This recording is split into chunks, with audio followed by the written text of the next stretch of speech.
today I forgot that a whole bunch of people are not coming, and I have one student. His name's Connor, and he drove like an hour and 15 minutes. Yep. Yeah, an hour and 15 minutes to come all the way down.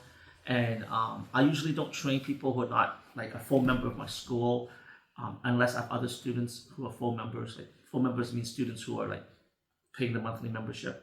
But I forgot to tell him, and he didn't text me. So, anyways, it's just him. So he's gonna get a lot of like insightful knowledge. And what happened is sometime with the younger students or students who are very physical, they don't appreciate some of the insight that the older like guys who's been doing it for a long time, what we have. And also as we get older, we're less physical, we're more mental. Our body is the first to like slowly move away, like not be as efficient, but our mind is still very sharp. Eventually the mind goes away too.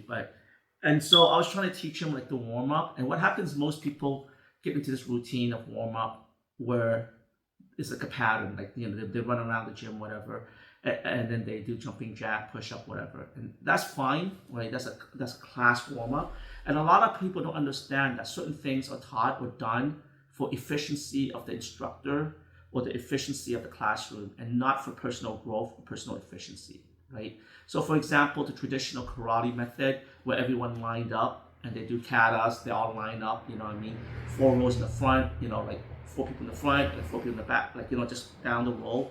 And it was developed for militaristic purposes, to train the Japanese soldiers, to train large number of students at once, right?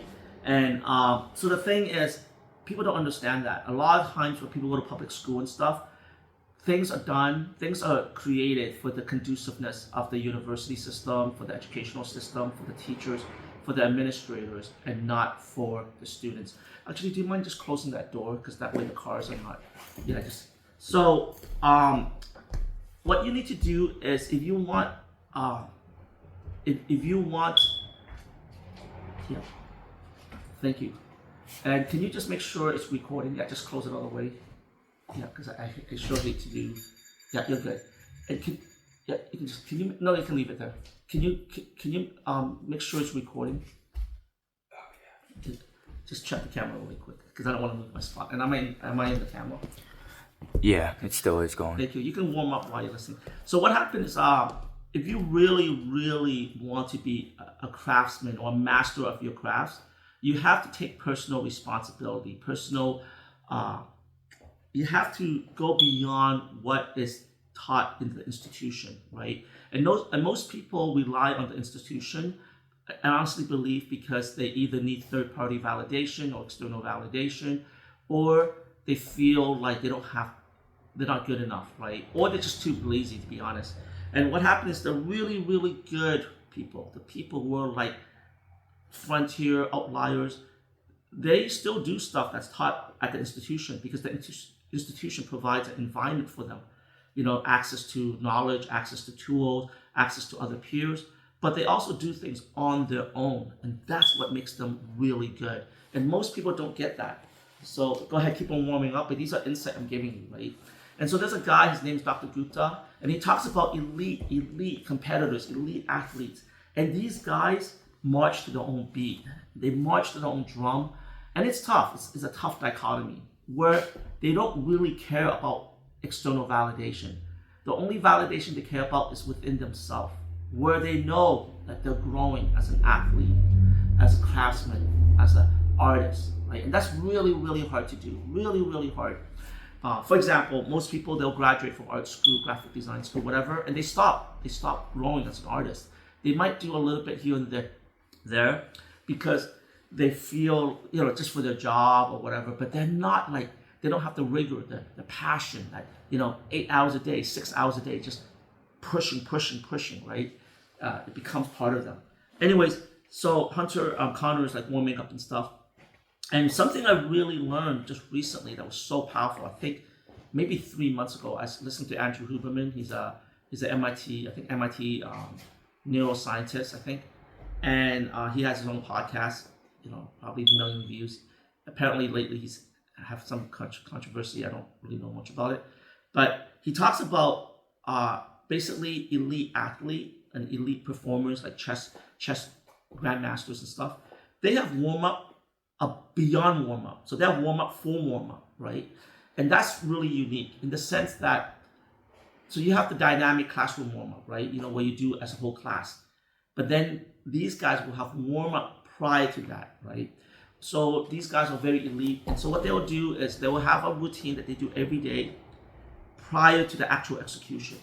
But they will also have a micro warm up or another set of warm up, right? And that's what I'm trying to teach Connor. And because what happens when these guys fight, especially at the amateur event, they're all packed into this little room, and there's like 30 people trying to warm up, and you might have a 2 feet by 2 feet space to warm up, right? And you got to anchor your mind, because fighting is one of the most scariest things, because you're dealing with your ego, you're dealing with fear, death, frustration, you're dealing with just worrying about getting hurt. You know what I mean? Like when I was doing judo, I was so worried about getting slammed onto my neck or onto my back. When I was doing Muay Thai, I was so worried about the head kick, getting knocked out, or getting snap kicked to my chin. You know what I mean? Or getting knocked out and just falling down, couldn't wake up. I was so scared of that. You know, I'm a little guy, so I'm always fighting guys a lot bigger than me. Brazilian Jiu-Jitsu, not so much. I don't, to be honest, I don't really have any fear in Brazilian Jiu-Jitsu. But judo, holy cow, I was scared that I was always getting thrown down. Anyways, guys, couple of things. Move beyond the institution, okay? Take ownership of your own growth, right? Take advantage of the institution. In other words, you should go to school early or stay behind and use all the equipment. Go to school, right? And use everything in the library. You know what's fucking crazy? I'll tell you what's fucking crazy. You know how people talk about library and how useful it is? It's all bullshit. And here's the reason why. If you go to a typical high school library now, the number of books in that library literally is like 10%, maybe 20% of what it used to be. Okay? They're no longer slide in with just the spine.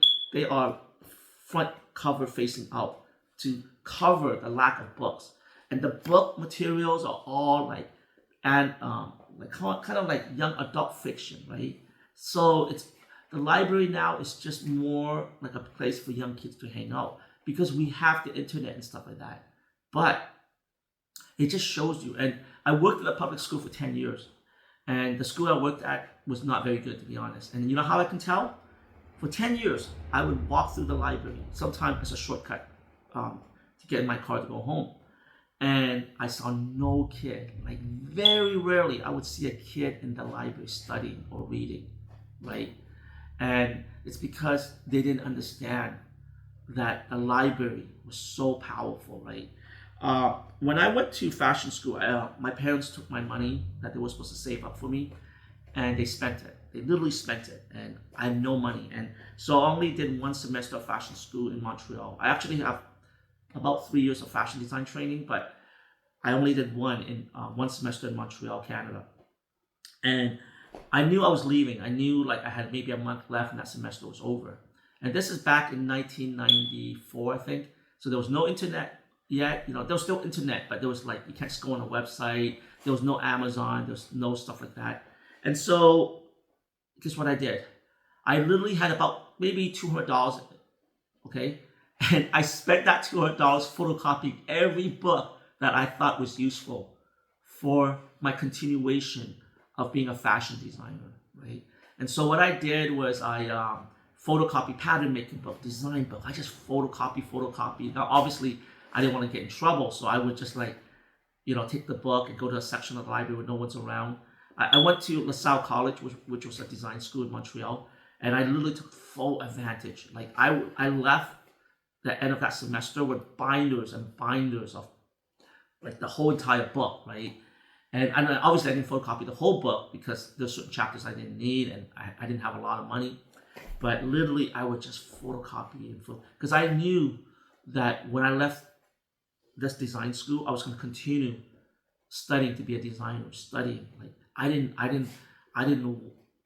knew that nothing was going to stop me from fulfilling my dream and following my passion, right? And so going back to Connor, right? So he mentioned that he doesn't, he's 15, he doesn't have access to a vehicle to, drive to the gym. So what you can do is you can get stability band, you can do planks, you can do push-up, as long as you can do things that challenge your mind on a neurofeedback loop, right?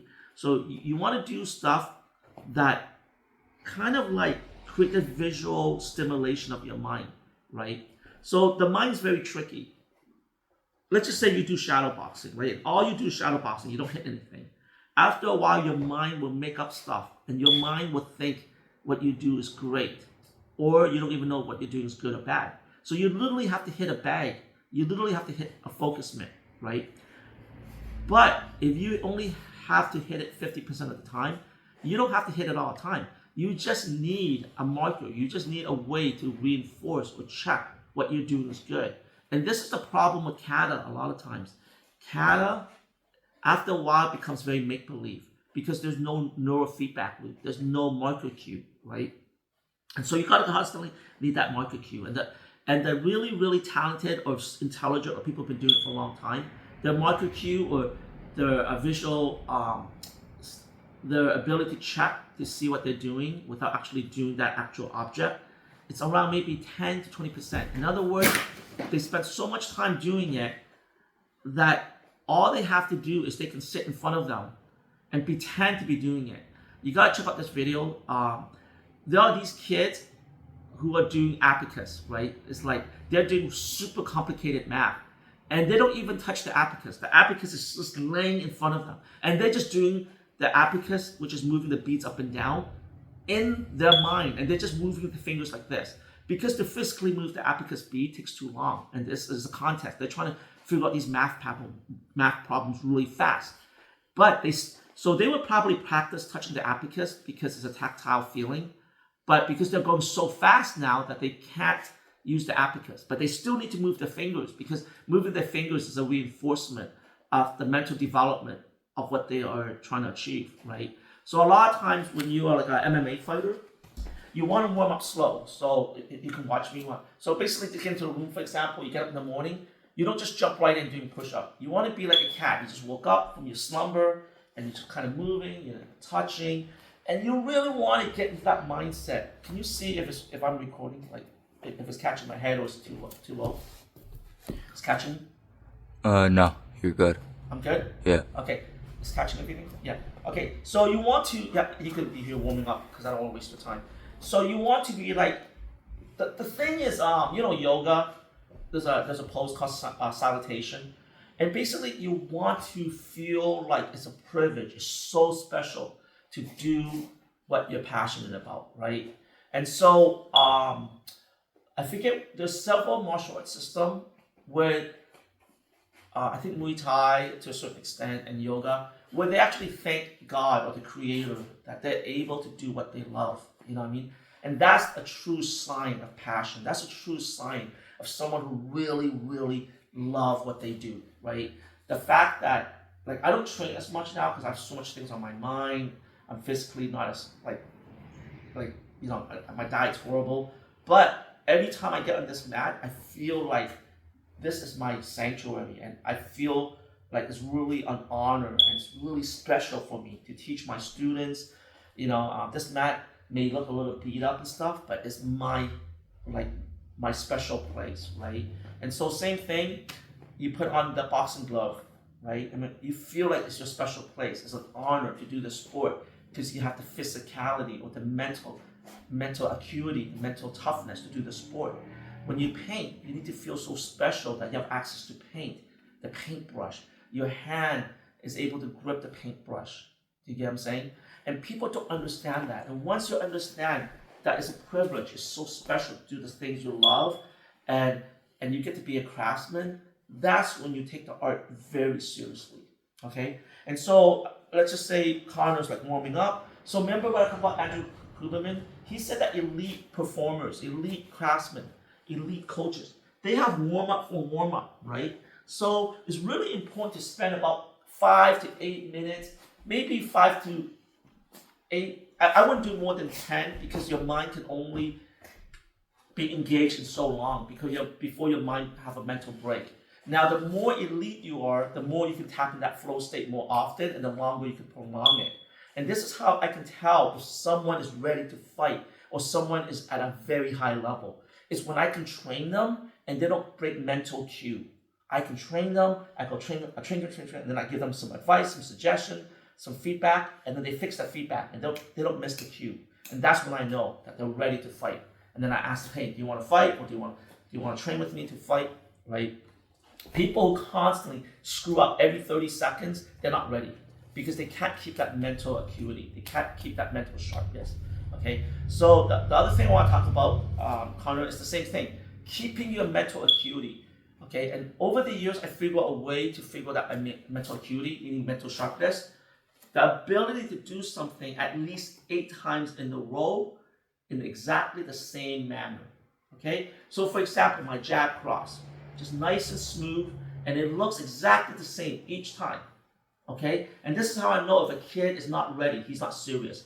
He'll do the same move, and every 2 times he'll screw it up. And I'm like, you know what? And it's exactly the same move. It's like, all I ask him to do is raise your hand, or I'll teach a little kid, right? And what happened is they will just completely screw it up. And I'm like, you know what? It's fine, they're a kid, but I can't take them to the next level yet, right? And so, the other thing is everyone wants spectacularness. Everybody wants that nice shiny object. The secret is to take what you have and polish it. Okay, the nice shiny object syndrome is what magazines, what commercial retailers want you to have, right? It's able to polish what you have. Okay, so let's just say I'm here and this is all I know. I'm learning flexation point.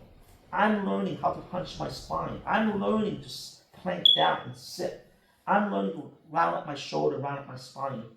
See that? So copy me. See, you're nice and smooth. See how my back goes up. And your goal is to look this way so you can kind of mimic and copy me. Try to, do obviously things yourself. But see how my stance is like this and it wedges up. So this is no good because now you're using muscular strength to hold your body up. Here is 2 sticks pushing toward the center. So it's holding up the frame more. Do you understand? So you see what I'm saying? So for example, it's two rods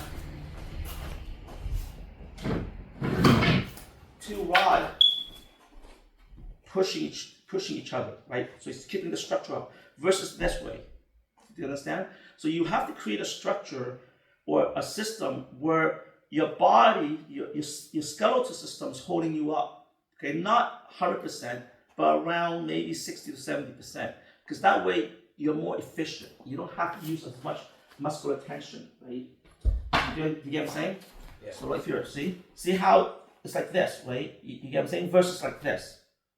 You get what I'm saying? So like this, see, like that. And then you want to calm, and then you want to kind of like it's called a cage. So like wearing a cage.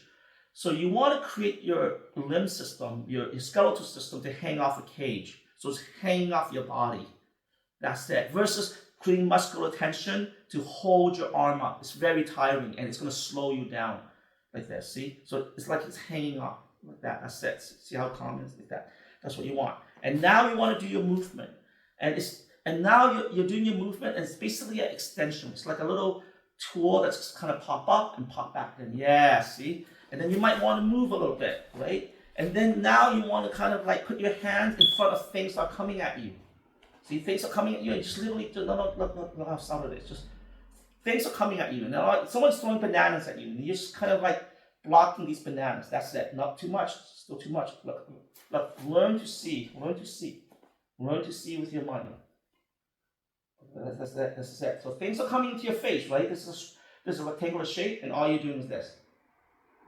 That's it. See that? Okay, now you're going to get more savvy. You're going to move downward now. So you're going to redirect it. Yes, just a little bit. That's it. Because once it passes your chin, it's no longer efficient. So you bring it back. See that? See, this is your face, right? Once you push something out of the way, it comes back. Once you push something out of the way or redirect it, it comes back. Once it comes to here, it comes back. Once it comes to here, you get what I'm saying? Yes. So now you're fighting, right? First skill, it's either cover or put things in front. So put things in front. That's it. That's it. So now your mind's not going to be overreact. See, you overreact too much, Connor, right? So you see this? Now you're getting more sophisticated. What you're going to do now, you're going to move things out of the way. Yes, move things. Do you see the difference? So you're fighting, hop, hop, you see things coming. You put it in front of the way, so it's hitting your arm, boom, or you're hitting your thing, okay? Then, as you get better or more comfortable, or as you see things coming and your mind's calm, your mind will start moving what? Things out of the way. Okay, so practice that, right? So I want you to shadow box, and then boom, move it out of the way. Boom, move it out of the way. Move it out of the way. Pop, pop, move it out of the way. Go ahead. And then I want you to constantly engage this, right?